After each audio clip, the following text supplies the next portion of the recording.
So many of you remember last year or so, they had the trial for Amber Guyger, you know, the police officer in Dallas that killed Botham Jean. You know, remember that story? That brother was sitting in his apartment, just eating some ice cream. This cop, Amber Guyger, walks into his apartment and then I'm just shooting the brother dead. And then she realizes that wasn't her apartment. That was his apartment, right? So that trial, of course, many of us have watched that trial. We know at the end she was convicted of murder. She was sentenced to 10 years in jail. You know, we've seen the Sambo of the century, you know, go hug his brother's murder. It was plastered all over the news, pictures everywhere. I mean, it was just, you know, just beyond sick, buck broken. I mean, trust me, we were really talking about that, right? But new developments with Amber Guyger is that now Amber Guyger and her attorney has filed an appeal in the case.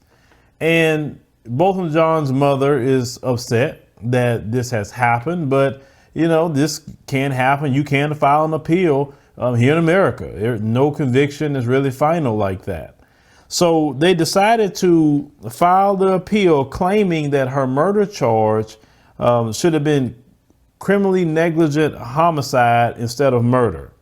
And if the courts agree with that, then Amber Guyger can go home on parole if they reduce that charge down to criminally negligent homicide. Okay.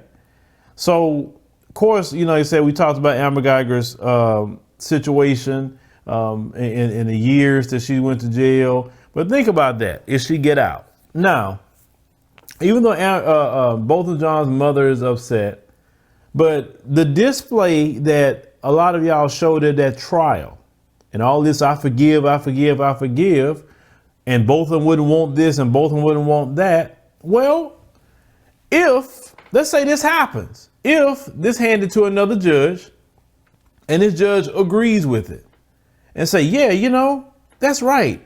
Let me go ahead and do criminally negligent homicide. I'm going to tell you right now, I report on it. Oh, I report on it, but I'm not going to be upset. And you say, you wouldn't be upset? No. I'm not going to be upset. If Amber Guyger get out of jail, I won't. Now, I'm tell you why I won't be upset. Because when you see a family doing what that family done, you literally hugging the murderer of your brother. I mean, this woman murdered your brother in cold blood and you hugged that woman. Oh, no. Putting on a Lifetime movie. So if she get out of jail, I'm like, okay, she out. That's going to be my response to it.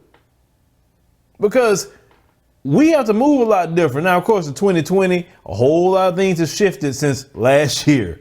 And we know this. But when you show those kind of displays of forgiveness, why wouldn't they go and try to get a reduced charge? Like the young sister that we did the interview with, Bunny, and she recorded that, put her life on the line, and went to the point that she had to leave. I don't know what the sister had. People have asked me, hey, you talked to Bunny? No, I have not talked to the sister. Not at all. And if she see this video, sister, I hope you're doing well out there. I hope you are. You know, hey, you can always, you know, you need anything, call me, sister. I mean, you got my email, my number haven't changed. I still have the same number. But that sister put her life on the line, where them folks is harassing that young sister, Texas Rangers showing up, Dallas police showing up, because she just recorded a video of what happened to Botham Jean and that family, not even respecting that sister, put her life on the line, losing her job, all that she was going through for the sake of Botham Jean, and then y'all pull a stunt like that. That pissed me off. That really pissed me off. The people, and thank God the people came through and supported this sister. They was even trying to down her for that, because the people supported her on a GoFundMe.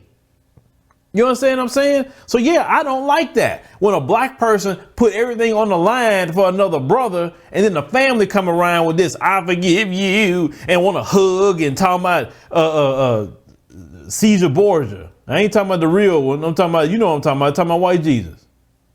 So no, I don't have no issue if this woman get out of jail. I don't. Not whatsoever. Because y'all had no kind of respect for that sister that put her life on the line for y'all. And you want to talk about forgiveness? Okay, well, forgive and let her out of jail. Why don't you send that son of yours to her hearing and say, hey, yeah, reduce her so you can get out of jail? That's just my position on this particular case. Because like I said, I would never forget when I talked to Bunny, and never forget how that sister, you know, how she was just concerned and her life being turned upside down for recording a video of an injustice that happened to one of her brothers. And that sister was on code. She was on code. When they wanted to interview her, she said, I don't want to interview with y'all. She sent me the messages. And they say, well, why is it you interviewed with them at African Diaspora News Channel? Why did you interview with them? And she stayed on code and said, because basically they're black media, I want to get a story to black media. And they didn't like that. They were offering this sister all kind of money for interviews, and she didn't take it. You understand what I'm saying? But she got more money in the end on her own without worrying about some things. But, you know, these folks wanted to really, you know, shop her around with this story. And they would have got her caught up in something to help Amber Guyger got off. That's what she was smart about. And like I said, I appreciate that sister for what she done. I'm just extremely disappointed and upset with that family done in that trial. But leave me a comment, let me know what you think about the situation with Amber Guyger, and let's see if she get off. Like I said, there's a great possibility that she will. And once again, I'm gonna say it, if she do get off, doesn't bother me.